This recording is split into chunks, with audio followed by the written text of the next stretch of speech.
Halo semuanya, perkenalkan nama saya Deandra Kayla Putri dengan NIM 24095111182.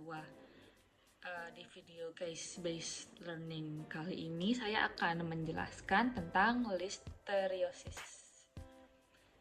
Oke. Jadi, apa itu listeriosis?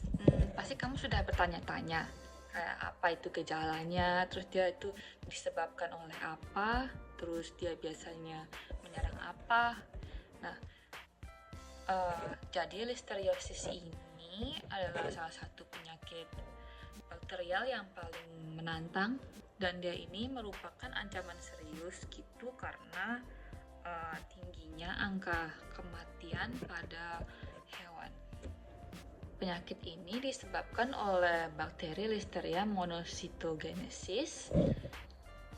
Bakteri ini adalah bakteri non-aerob gram positif yang berbentuk batang pendek atau kokobasil.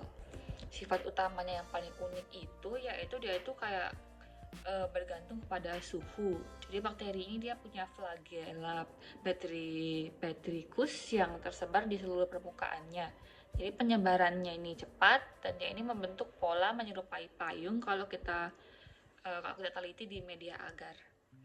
Kalau di suhu tinggi, gen yang membentuk flagella ini dia tertekan, jadi dia bakterinya nggak bisa gerak. Oleh karena itu bakteri ini lebih tahan dingin, dan dia itu bahkan bisa tahan di dalam kulkas yang suhunya 0 sampai 4 derajat Celcius. Bakteri ini juga tahan pada keasaman atau pH 5 sampai 9 dan kadar garam yang tinggi. Nah, jadi karena itu bakteri ini dia kebanyakan ditemukan di silase atau pakan hijau ternak yang pH-nya lebih besar dari 4,5 alias kualitasnya buruk. Nah, silase yang buruk ini biasanya disebabkan oleh fermentasi yang tidak sempurna. Jadi kadar airnya terlalu tinggi, gulanya terlalu sedikit, atau banyak udara yang masuk saat proses fermentasinya. Ini juga jadi bikin pakannya menjadi busuk dan tidak layak untuk dikonsumsi lagi. Banyak peternakan intensif yang nggak terlalu peduliin kualitas silase yang diberikan ini, jadi bisa aja silase itu terkontaminasi dan termakan oleh ternak-ternaknya. Bakteri ini dia menyerang sistem saraf pusat, dan itu masuk lewat luka di mukosa di mulut atau gusi, lalu dia menembus saraf trigeminal. Nah, dari sana bakteri ini bergerak menuju pons dan medula oblongata.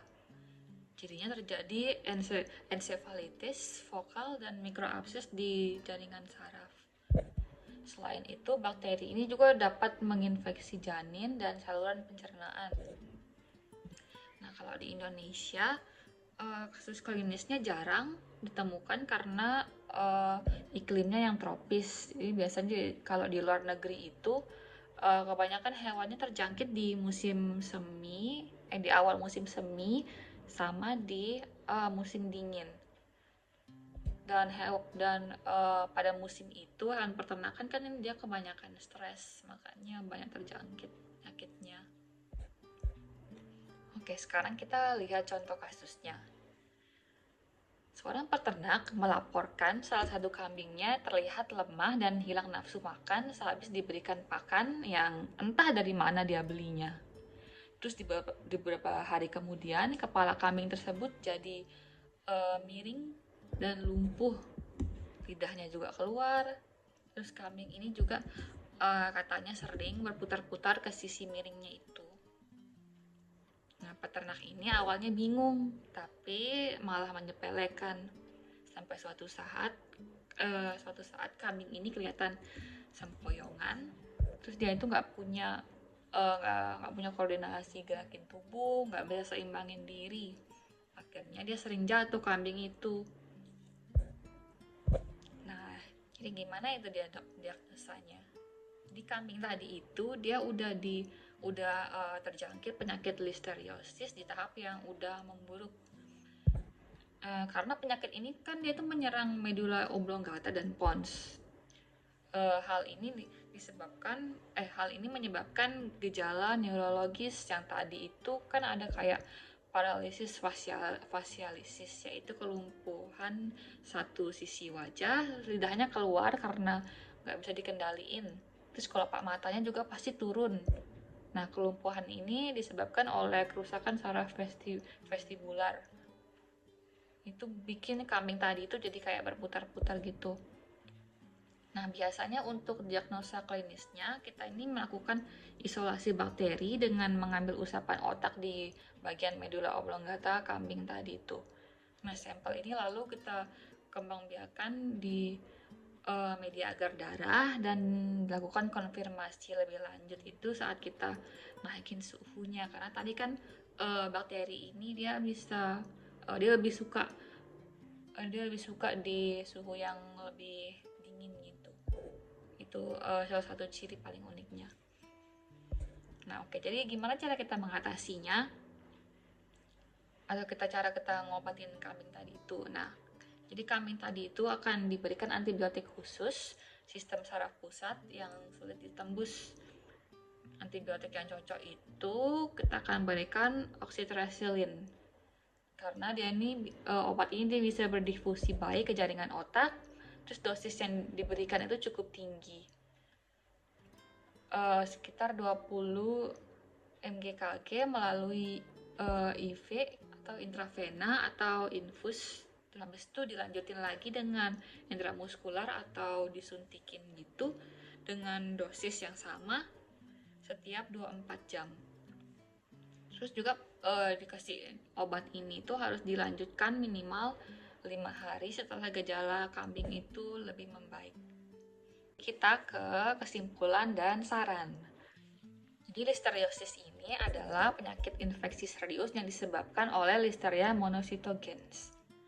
Bakteri gram positif ini tahan hidup di lingkungan ekstrem seperti suhu rendah dan pH yang tinggi. Bakteri ini biasanya masuk ke tubuh melalui makanan atau pakan yang terkontaminasi. Lalu bakteri ini menyerang sistem saraf pusat, reproduksi dan pencernaan hewan. Tapi tadi itu sih kebanyakan lebih ke gejala pada sistem saraf pusatnya.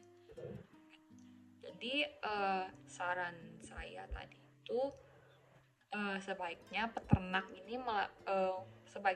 mulai pintar memilih pakan atau silase yang difermentasikan dengan baik untuk menghasilkan pH yang rendah. Terus peternak ini juga harus berhati-hati ngecek silase yang busuk atau yang berjamur. Juga lebih baik kalau peternak menyediakan tempat yang bagus dan air minum yang bersih. Juga hewan-hewannya treatment hewan-hewannya ini juga enggak padat gitu, jadi mereka enggak gampang stres. Oke, itu saja. Terima kasih dan mohon maaf kalau ada salah kata.